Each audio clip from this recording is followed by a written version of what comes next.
Please subscribe and you can download this code from description below. User-defined functions are an essential feature in Python that allow you to encapsulate a block of code into a reusable module, making your code more organized, readable, and efficient.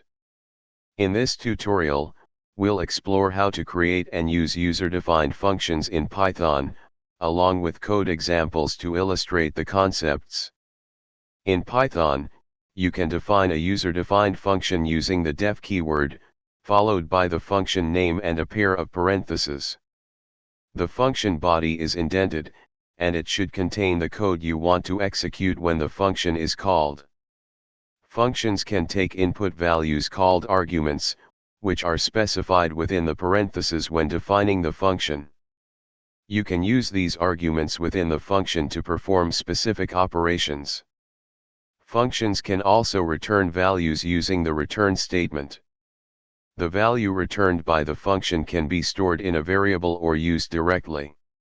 To execute a user-defined function, you simply call it by its name followed by parentheses.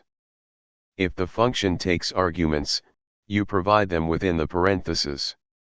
Variables defined inside a function have local scope, which means they are only accessible within that function. Variables defined outside of any function have global scope and can be accessed from anywhere in the code. Here's a simple function that takes no arguments and prints a greeting message.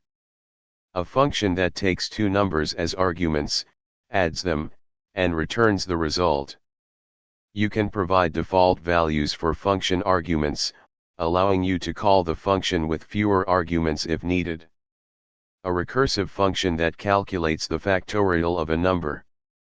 These examples demonstrate the fundamental concepts of user-defined functions in Python.